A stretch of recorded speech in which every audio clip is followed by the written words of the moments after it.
Graça e paz, amados de Deus, estamos aí para mais uma dica e hoje temos a Bíblia de estudo, Bíblia Nova Reforma. Essa Bíblia é publicada pela Editora Vida, com texto em NVI, é uma Bíblia de estudo, ó, bem grossinha, bastante conteúdo. Tem a Bíblia de estudo, né, da Sociedade Bíblica do Brasil, depois eu vou fazer um vídeo também mostrando. Mas essa aqui talvez vocês não conheçam. Assim, foi por acaso que eu descobri. A Sociedade Bíblica do Brasil estava divulgando mais a que ela publicou. E a Editora Vida tinha publicado essa também aqui, para a comemoração dos 500 anos da Reforma, agora em 2017. Perfeito? E ela, bem bonita, bem acabada. Isso aí, a Editora Vida, ela capricha, né? E ela coloca aqui, ó. Começa assim, com essas páginas introdutórias, olha, com essas fotografias, ó. Mostrando aqui fases, aqui, eventos da Reforma, mapa da Reforma. Bacana, né? E o que eu estava prestando atenção nela, quantas páginas ela tem? 2.397 páginas, bom conteúdo. Tem bíblias aí de estudo com bem menos páginas. No final ela tem uma espécie de notas temáticas, né? Cerca de, em termos de notas temáticas, muita coisa. Olha, são cerca de mais de 250 páginas, olha, bem grossa, mostrando aqui as notas temáticas, né? Em ordem alfabética. Por exemplo, aqui, ó. Aba, aí cita o texto aqui, Marcos 14:36, e diz assim, o texto de Romanos 8:15 ensina que Deus é o nosso querido paizinho, Aba, que nos adotou como filhos. O próprio Jesus ensinou em sua hora mais difícil de dizer ao seu Pai Celestial com esse apelativo familiar, doméstico, que expressa grande intimidade. Com relação ao ser humano redimido, o vocábulo destaca a profundidade e realidade de sua adoção como filho de Deus. O agente dessa ação divina é o Espírito Santo, que nos adota como filhos, que nos induz a considerar Deus, nosso Pai Abba, e a clamar a Ele, que assegura a nossa condição e nosso status de filhos, Romanos 8:16, e que nos faz herdeiros de Deus e co-herdeiros com Cristo. Perfeito? E eu vou falar com vocês, assim, eu não gosto de Bíblia de estudo, nem comentários assim, nesse formato, olha. Tem um texto bíblico, aí embaixo, certo? Aí vem um comentário, ó, tem bastante coisa, certo?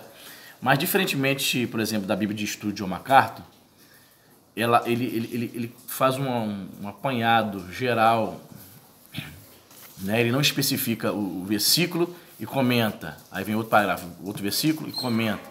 Não, ele vai mesclando tudo, os versículos não estão em negritos, muito pequeno, você perde um tempinho para achar qual o versículo específico que você quer.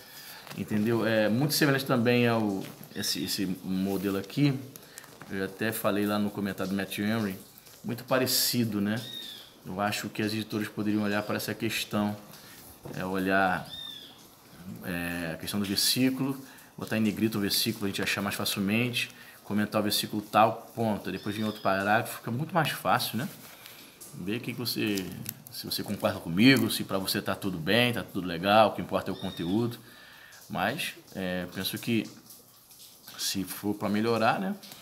Então temos aqui Gênesis capítulo 1. Então ele vai comentar de uma vez só, o versículo 1 até o 26, tá entendendo? Então de uma vez só. Ele vai assim, este magnífico capítulo é uma das seções mais concisas e dramáticas do Antigo Testamento.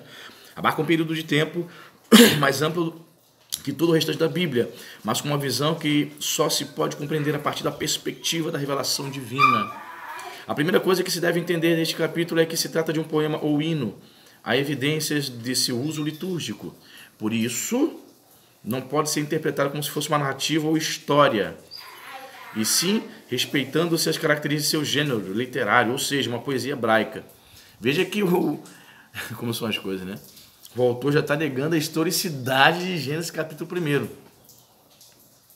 Será que ele acha também que isso aqui é um mito? Complexo, né?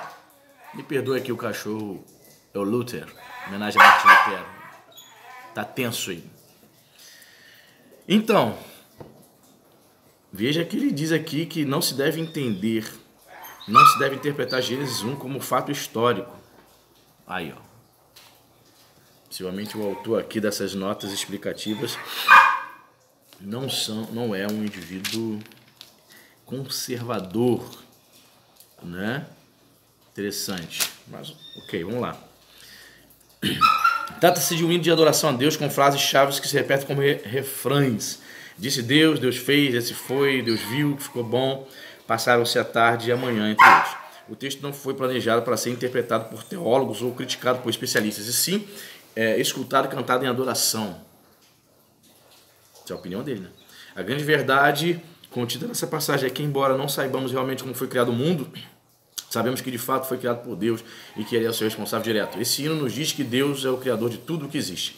A Bíblia afirma que quem é o criador do universo e com que objetivo o criou, mas não afirma como, quando e onde o criou. O versículo 1 e 2 dizem como foi que tudo começou. O verbo criar, no hebraico bará, à primeira vista indica que Deus fez algo que até então não existia. No entanto, não é isso que o autor quer dizer, porque criar é o que Deus faz de maneira permanente. Deus dá vida a todo o universo, em todo momento. O universo depende dessa atividade divina. É melhor associar o verbo criar e sustentar. Então, você vê, né? Cada Bíblia de Estudo tem aí um autor, cada um tem um pensamento. Mas se deve fazer o filtro, reter aquilo que é bom. Tem bastante notas explicativas aqui. Eu estou no Gênesis capítulo 2, ó. Olha. Vou lá para João capítulo 1, Novo Testamento. Então ele diz o seguinte aqui, ó. Ah, tá. Ele coloca também boxes com pequenas frases, ó. Frases, comentário de Martinho Lutero. Entendeu? Entre um texto bíblico e o outro, ó lá. Esses boxes rosa, durante os textos bíblicos, muito interessante também. O que Martinho Lutero ensinou acerca daqueles versículos. Ok? Aí diz assim, o quarto evangelho explica o mistério da pessoa de Jesus como alguém totalmente humano, mas totalmente divino. João, contudo, contempla o mistério terreno de Jesus da perspectiva da sua origem e natureza divinas. O versículo 18 constitui o prólogo do seu evangelho, em que o autor apresenta Jesus como a palavra, no grego logos, ou verbo, ver nota de rodapé da Nova Versão Internacional, e afirma que ele estava com Deus e que era Deus. O João começa seu evangelho com a mesma frase inicial de Gênesis, no princípio. Nesse contexto, logos é mais do que uma palavra, um discurso. É Deus em ação, especialmente em sua ação criadora, reveladora e redentora. Então, queridos, nós temos aí, que eu virei aqui a João capítulo, virei a página, bastante coisa interessante. Além de ter aquela, no final, uma espécie de dicionário temático, né? Lá no final. Muito bem acabada. Uma capa interessante. Assim, eu confesso a você que eu utilizo pouco ela. Às vezes em quando eu a consulto. Então essa é a nossa dica de hoje aí. Você diz para mim aí se você conhecia, se está no seu radar, se você tem, o que você acha, se você prefere essa ou da Sociedade Bíblica do Brasil, que lançou também uma Bíblia da Reforma. Ok? Deus te abençoe e até o próximo vídeo.